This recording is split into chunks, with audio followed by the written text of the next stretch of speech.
Hello, I'm Michael Morgan. I'm the Emeritus Professor at Macquarie University, Sydney, and I'm going to be talking to you about a management protocol for brain AVM treatment. Now, brain AVMs come in an extraordinary range of angioarchitectural complexities. They come in a range of clinical scenarios. There's a number of treatment modalities. A treatment pathway can be no treatment at all. It can be management by surgery. It can be management by embolization. It can be management by radiosurgery, or it can be managed by a number of combination of these. So it's an extraordinary complex task to come up with an evidence-based paradigm or protocol, particularly for a disease that is relatively rare. I'm going to suggest how I've come up with the protocol that I believe works for me, and of course I would encourage everyone to come up with their own, as in each individual institution there's a range of talents and experiences that does shape what one does. The references are all included in the textbook, and I'm not going to go over the references too much, but they can be referred to and how the evidence has come about. But the first thing I must say is that you need to start somewhere. And one of the common places to start, of course, is the difference between arteriovenous malformations that have hemorrhaged and those that have not. This is the most significant dichotomy in terms of the risk going forward for the patient. So we're looking at the natural history of an arteriovenous malformation untreated in the first instance, and we have a number of series that can help us with that. On the top chart, we have the unruptured brain AVMs and the time to first hemorrhage. And on the bottom chart, we have ruptured brain AVMs and the time to next hemorrhage. And what we have will firstly turn our attention to the unruptured brain arteriovenous malformation rate, and a variety of series have been reported there. And what we have is a cumulative rupture rate of a number of series, including two meta-analysis, which are incorporating other data that's on the chart. But we have Gross and Dews on the top at 2.2% rupture rate per year, and on the bottom line we have Helen Kim's and her collaborators at 1.3% annual rupture rate per year. And the other charts, the ones in black, are following lines that have been taken out by individual series, and the most significant of these is Hernis Niemies from Finland, and it roughly bisects those, and it's of most significance because it followed patients for fully 20 years. So this is not an extrapolation, this is the actual outcomes for hemorrhage for this group of patients. We can see it roughly bisects the two meta-analysis that were done on a shorter-term basis, or certainly incorporated shorter-term data. So what we have is that, roughly speaking, at the 10-year mark, there's about a 16% risk of rupture of an unruptured brain arteriovenous malformation. Now, we know that not all hemorrhages result in deficits. We know that about 40% do, so we need to take that into account when we're going to calculate the outcomes from hemorrhage, and we'll do that subsequently. On the bottom curve, what we see is the rupture rate for ruptured brain AVMs, that is the next likely cumulative risk of rupture for a ruptured brain AVM, and we find a much higher rate. And there's good concordance between the two meta-analysis for this. However, these, again, I stress that they were based on a short term, and it's almost certainly the case, if we follow Ernest-Yemi's data again, that for the first 5 years, the high rupture rate is probably realistically reported about 4.5%. In fact, it may be much higher than that in the first 12 months, but on average it's about 4.5% over a 5-year period. But then it drops down to the unruptured brain AVM rate. That is the same as the top of the chart. So I think one shouldn't be thinking that the high risk of rupture goes on forever. It doesn't. It only lasts 5 years if it's in the if no hemorrhage has occurred, and then it flattens out to be very close to the unruptured brain AVM rate. If we look at the commencement of decision-making process, and we start with surgery, and this is with or without preoperative embolization, we have a very good way of stratifying the outcomes or risks of surgery, and this is with the Spetzler-Martin grading system. The Spetzler-Martin grading system is a superb way of classifying risks because it's been robustly tested. There's a lot of generalizability. There's almost a log difference between those Spetzler-Martin grade 1 and 2 added together, compared with Spetzler-Martin grade 3, and compared with Spetzler-Martin grade 4 and 5. With that lumping system of Spetzler-Martin grades 1 and 2, we can subclassify that as Spetzler-Ponce class A, with the Spetzler-Martin grade 3 being Spetzler-Ponce class B, and Spetzler-Martin grades 4 and 5 as Spetzler-Ponce class C. Now what we have in this slide are two graphs. The top one is for Spetzler-Martin grades 1 and 2, and the bottom one is in Spetzler-Martin grades 3.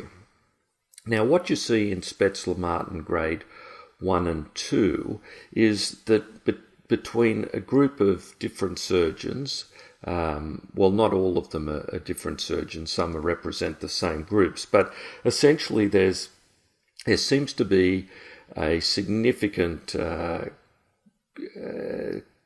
generalizably good results, with less than 5% of patients experiencing complications with a modified Rankin score of greater than 1. And a number of different groups have demonstrated the same sort of outcomes, and I think that one can believe that this is fairly robust. Of particular importance is what we do with the patients in these series of the patients that we decide we don't want to operate on because of perceived greater risks. These should be considered as potential complications because we've decided beforehand that the risks are too high, and they should be incorporated into our adverse outcome when it comes to working out a paradigm. So some series are better than others in terms of guiding us as to the risks of a future adverse outcome with a particular Spetzler-Martin grade arteriovenous malformation. Many series are reporting it in retrospect, of course, and therefore it's only those that have been operated on that are included. But we have a great deal of a confidence in the Spetzler-Martin grades 1 and 2. As an example, the Bavini series does incorporate those cases, as does Koya. They're the same series, slight difference, but you can see that they are very similar to the others, and those two series have incorporated patients who have had some patients not operated on because of the perceived high risk. So Spetzler-Martin grades 1 and 2 are generalizable for surgery. Now that's a different kettle of fish on the bottom graph, which is Spetzler-Martin grade 3, and you can see that there's a great divergence of outcomes here. And this is also important because some of the series report their outcomes based retrospectively, or they all do, but some also incorporate those cases that were excluded because of high risk, and they're included as unfavourable outcomes. And Morgan series there is an example. If we look retrospectively at the outcome of those that have been treated, the adverse outcome is 16%. But if we incorporate those that we've excluded because of perceived risk, the risks of surgery go up to about 20%. In all of these tables, the arms indicate the 95% confidence interval of the particular series. So now we have data about those arteriovenous malformations that are untreated and those that have surgery. And if we superimpose these outcomes, we can come up with a chart roughly like this. And on the x-axis, we have the number of years the patient has been followed from diagnosis. And on the y-axis, we've got the percentage of patients free of adverse outcome. And of course, as time goes by, an arteriovenous malformation untreated will have a risk of hemorrhage, and if in 40% of cases that may manifest themselves as an adverse outcome. So if we follow the risk of hemorrhage, we're following the orange lines, and if we look at the risk of adverse outcomes from hemorrhage, we're following the blue lines. The broken lines are the 95% confidence interval range of the patients with an unruptured brain AVMs, and the solid lines are those that have a ruptured brain AVM. So then if we superimpose from what we've seen already from surgery, the upper and lower 95% confidence intervals for Spätzle-Ponce Class A and Spätzle-Ponce Class B, we have a band of outcomes within a range for Spätzle-Ponce Class A in the green band, and in the grey band for Spätzle-Ponce Class B. We'll discuss later on the Lawton-Young system, but the Lawton-Young system is a very important nuancing tool because you can have a Spätzle-Martin grade 2 arteriovenous malformation that's on the extreme of size, and that's going to have a higher risk. And also there are other factors that change the risks, such as that are incorporated into the Lawton-Young system, such as the age of the patient. So for a patient less than 20 years of age, we add a point to the Spätzle-Martin grade score. If they're between 20 and 40, we add 2 points. And if it's greater than 40, we add 3 points to the Spätzle-Martin grade. And in addition, if the arteriovenous malformation is diffuse, we add a point. And in addition, if the patient is unruptured, we add a point. And adding those points together will give us the Lawton-Young system. So it can modify your Spätzle-Martin grade, and it's possible to have a Spätzle-Martin grade 2 AVM that is in fact a Lawton-Young 7, which means that the risks are much higher. And if we have a Lawton-Young 6, then perhaps the risks are appropriate and worthwhile taking.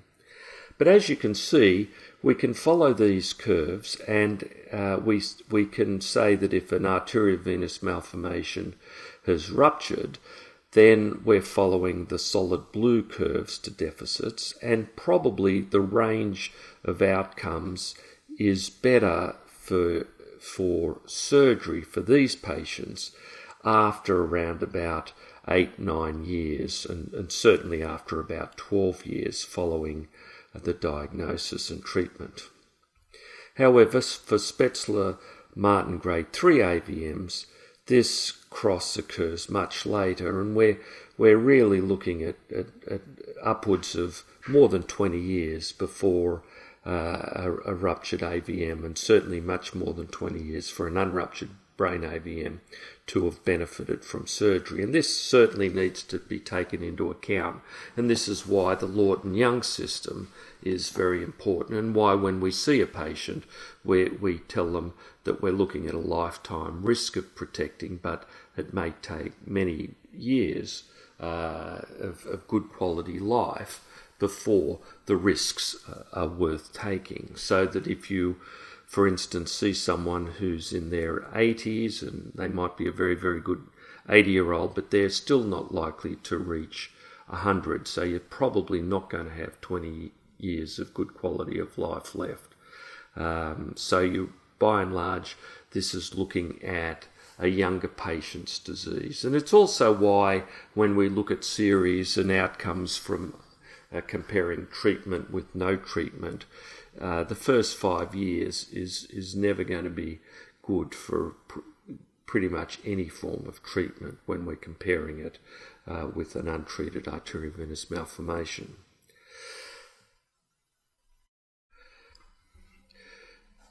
Radiosurgery, the next mode of treatment that I want to talk about, is complicated because of the length of time it takes to obliterate it. So we need to factor that in. And of course, we are grateful to the very large published series that have divided the arteriovenous malformation treatment into Spätzle-Martin grades, and we therefore can develop a rough way of estimating the benefit as compared with surgery.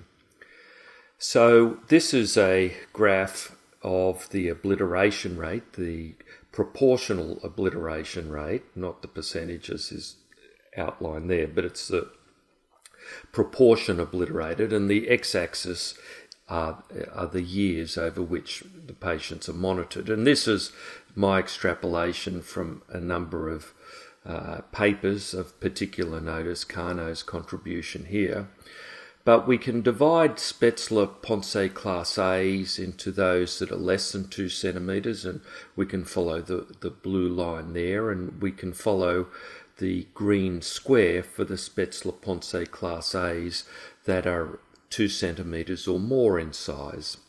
And with Spätzle-Ponce class B, we have the benefit of looking at those under 3 centimetres and those that are at least 3 centimetres in size. And you can see this graph quite clearly, and you can see the proportion of AVMs that can be obliterated within a certain period of time. For instance, if we're following a Spätzle-Ponce class A arteriovenous malformation less than 2 centimetres, we look at the blue line and we see that at 2 years, at approximately 0.15, 0.16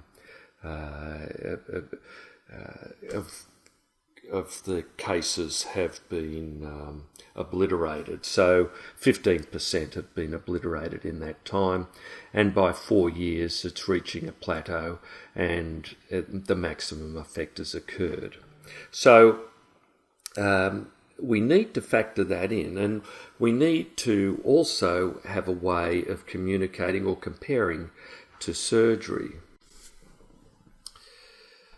So we need to have some way of comparing apples with apples here. So we need to be able to say that, take into account the way radiosurgery looks at their unfavourable outcomes. So unfavourable outcomes as defined by a number of groups, and we certainly have both the Pittsburgh and the Virginia groups who have discussed what's called an unfavourable outcome, which means residual arteriovenous malformation, a deficit from treatment, or a hemorrhage, and these are considered unfavourable outcomes. Now, of course, when we're considering unfavourable outcomes, some are worse than others. When you consider the a major neurologic deficit is in this category, as well as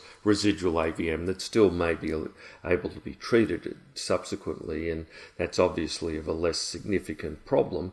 But having said that, there must be some way in which we can roughly compare treatment modalities, and from this point of view, we can use the Gamma Knife database, and we do have, for instance, this outcome related chart from surgery, and it's not true that there's no fall off after surgery. There are new AVMs. We sometimes see new problems occurring very late after surgery, although mostly within the first 8 to 9 years, and these can be residual or recurrence. We can see the development of other problems that can occur that we relate to the surgery itself. But the most significant problem is a patient who may have been thought cured but has a delayed hemorrhage and has obviously got a residual or recurrent arteriovenous malformation. So looking over a long period of time, we can actually use the same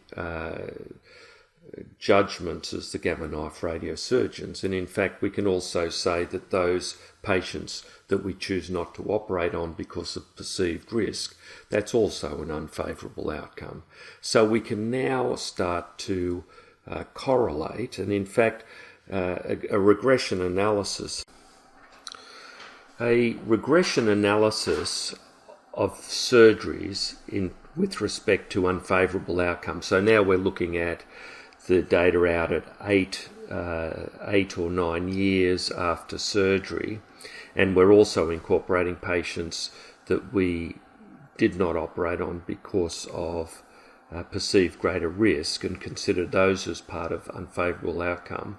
A regression analysis has been created from my case series, which demonstrates that certainly the Spetzler-Martin grade holds true, but we can nuance it a little bit with the maximum size on the x-axis, and on the y-axis we've got the percentage of unfavourable outcomes. And we can see that in the blue, if we follow the blue line, these are cases that have neither eloquent nor deep venous drainage, and we have in the red and the green lines, which are essentially overlapping or essentially the same, we have either eloquence or deep venous drainage, and in the purple line patients have both eloquence and deep venous drainage, and you can follow those and you can see, not surprisingly, the risk increases as the size increases, and the black lines are cutting off between when one would call it a Spetzler-Ponce Class A and a Spetzler-Ponce Class B.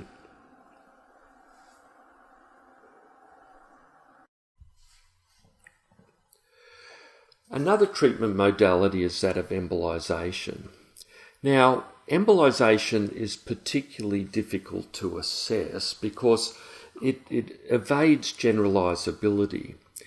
We do know it is of clear importance, and there's centres that report magnificent results, and they certainly should be encouraged to continue and develop.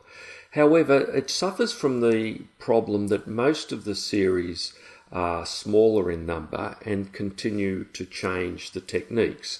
So from transarterial to transvenous techniques using different embolic material, which is of a major difference in technique, and also we have different levels of how many sessions they use to try and treat an arteriovenous malformation.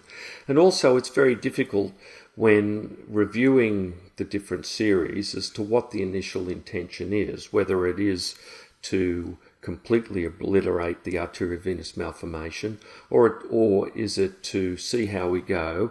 Perhaps we can obliterate it, but if not, there's some other form of treatment.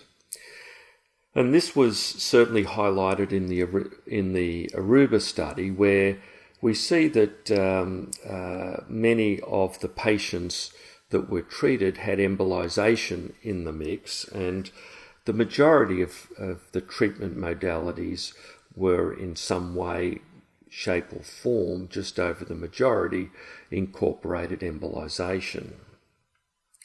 Now, when we look at the Aruba, of course, we know that the short-term results do not reflect well on radiotherapy, so we almost certainly would think radiotherapy would not change the natural history in the short period of time.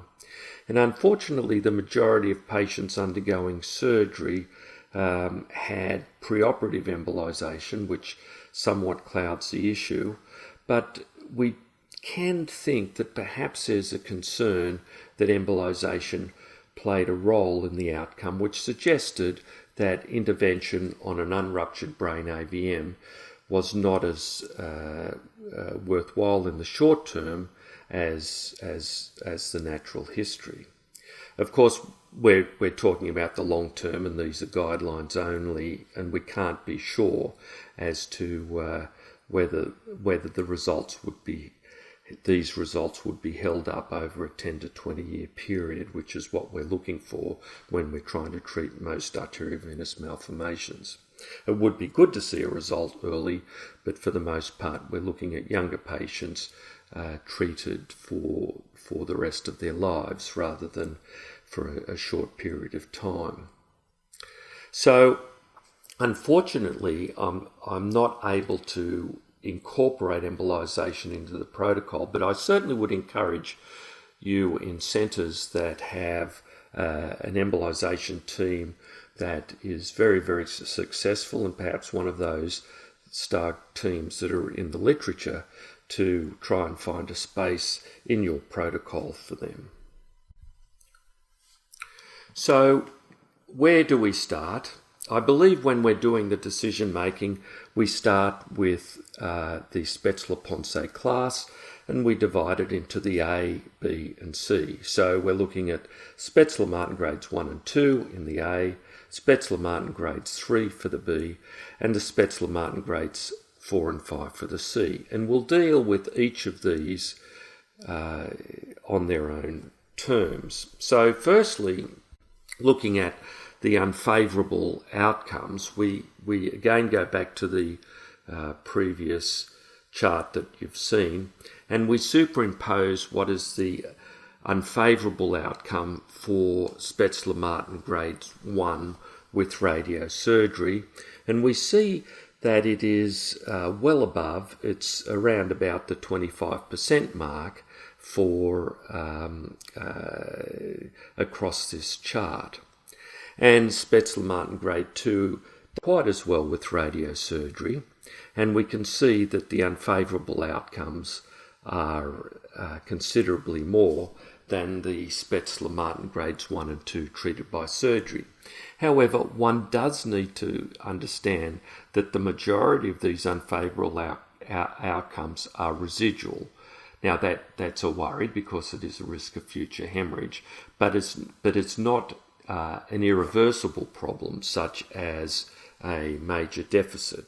So we always need to be thinking about that. So the marked difference between the surgery unfavourable outcomes and the gamma knife radiosurgery unfavourable outcomes needs to take that into account.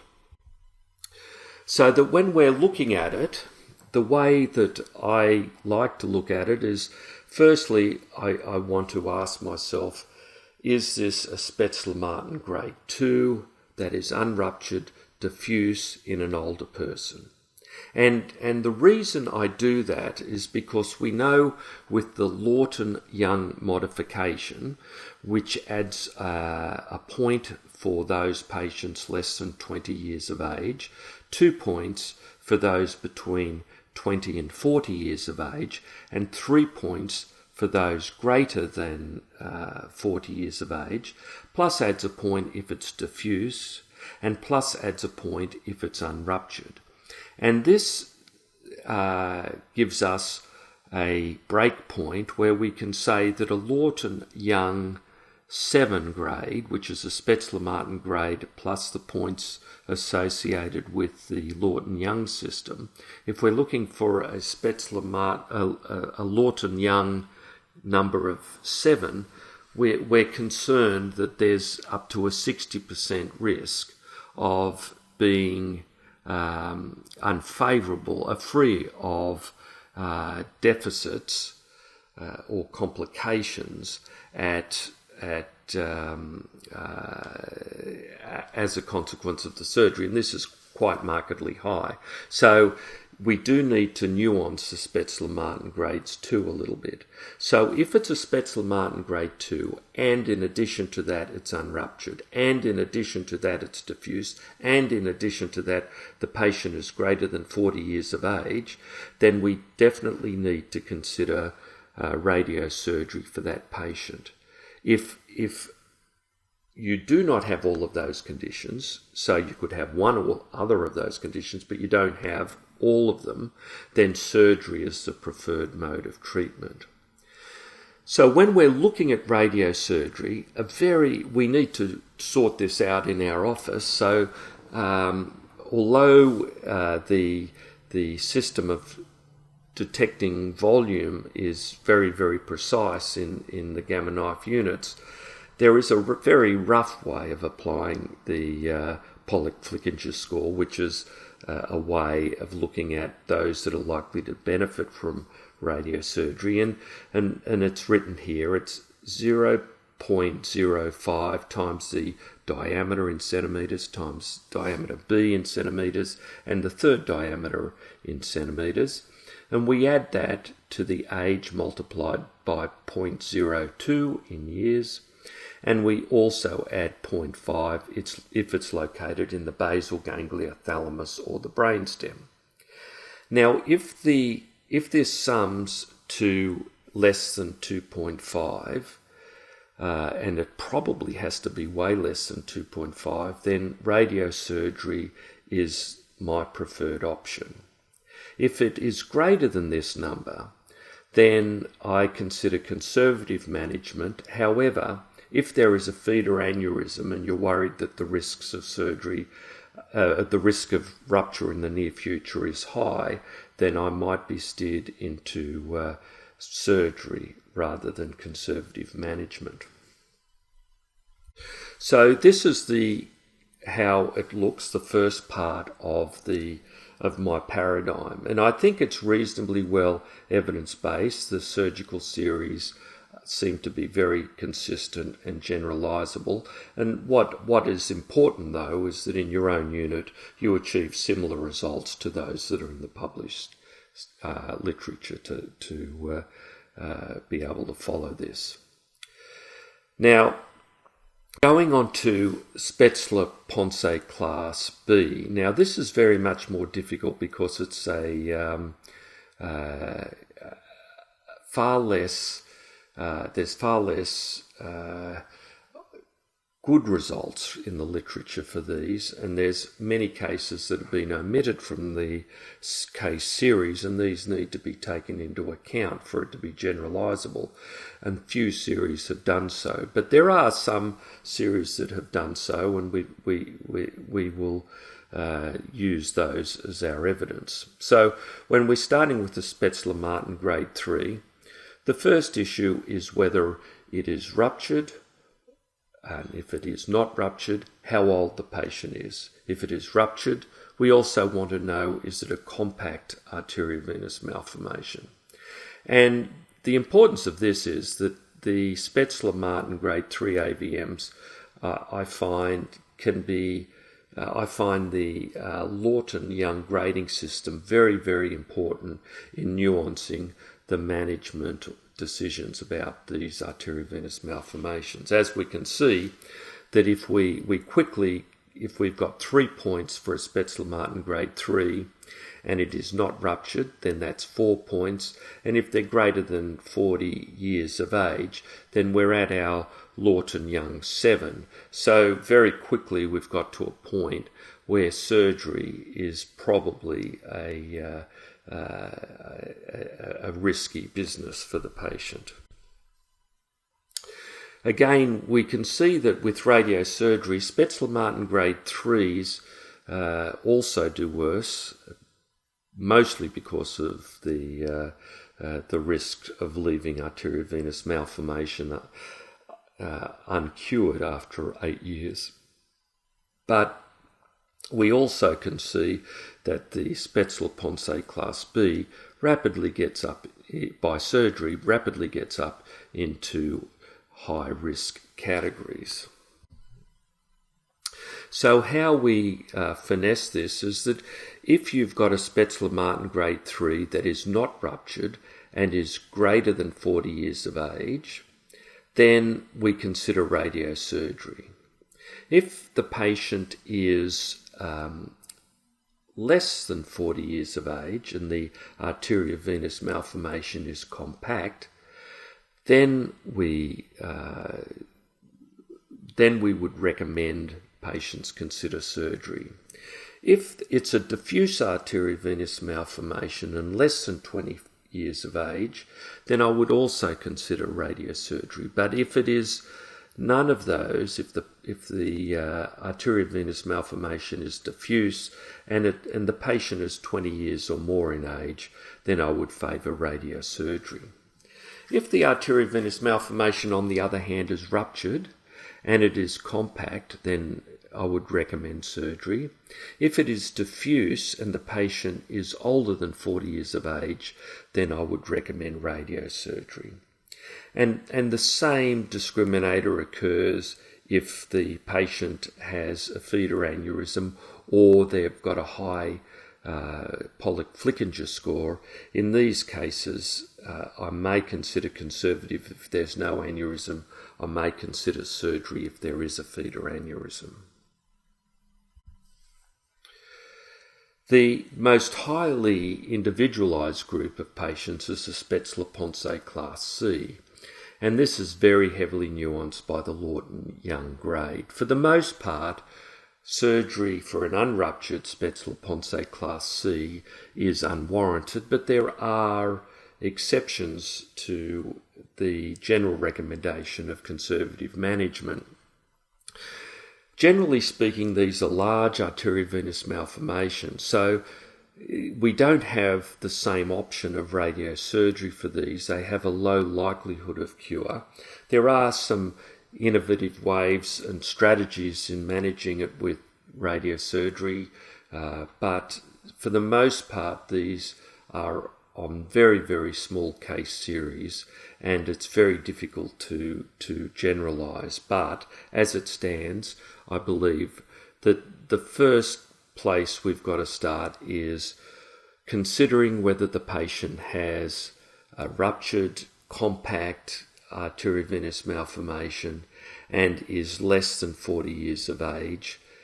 If so, then we might consider surgery, or we might consider some other forms of treatment, and this is where embolization may come into play.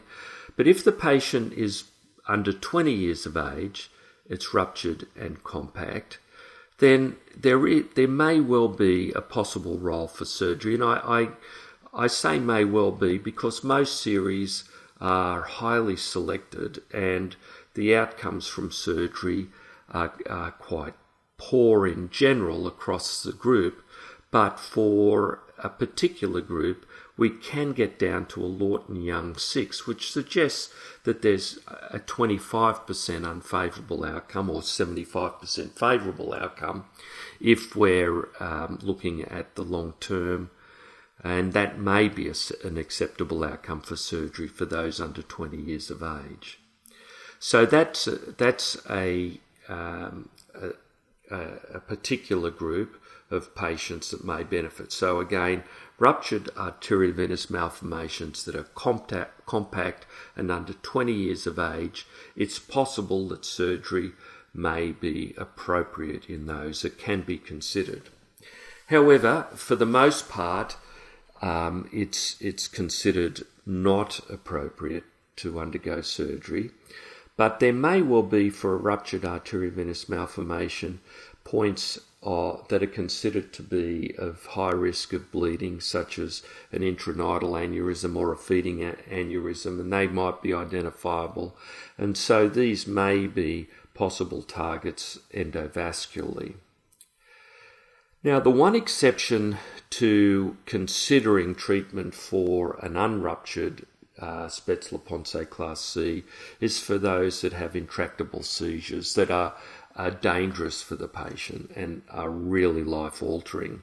In these cases, you might consider a possible role for surgery, and I'd be thinking mostly in those that are looking at a polar lobectomy, a frontal or occipital pole lobectomy, something that's reasonably straightforward surgically under normal circumstances. Of course, there's nothing as straightforward when an AVM's are involved, but these might be exceptions. In general, the quality of the evidence supporting these recommendations is quite low, and but quite clearly there are evidence in the literature where these have been done, and we do have some evidence, although it's soft, that they're indications. So for the most part, this is an AVM that should be conservatively managed. Just repeating, for a ruptured compact AVM under 20 years of age, you might consider surgery. If it's ruptured and it's not suitable for surgery, you may consider targeting those areas that are believed to be a high risk of source of hemorrhage, although that's not really being demonstrated in any trial yet, but it seems reasonable. And the other area that you might consider treatment is when there's intractable seizures refractory to treatment with multiple medications. It's very life-altering and dangerous for the patient, and that may be possible for surgery, particularly if it's in a lobar location. So that brings us to an end. So the Spätzle-Martin grades 1 and 2, the Spätzle-Martin grades 3, and the Spätzle-Martin grades 4 and 5 are very distinct entities that have very different risks of treatment and are basically backed up by very different qualities of evidence. But when you put the map together, this is what it can look like. And I suggest that this is a good map to start with if you haven't already got your own paradigm. But make sure that you can justify the protocol in your own departments. And it may well be that for those that have islands of expertise, say in endovascular, that this could be a nuance for endovascular. But I would suggest at the beginning that you must keep all the outcomes and review them regularly and have audits and make sure that your expectations are met by any changes of the protocols that you introduce. So thank you very much for indulging in this discussion or this presentation, and I wish you well in the management of arteriovenous malformations.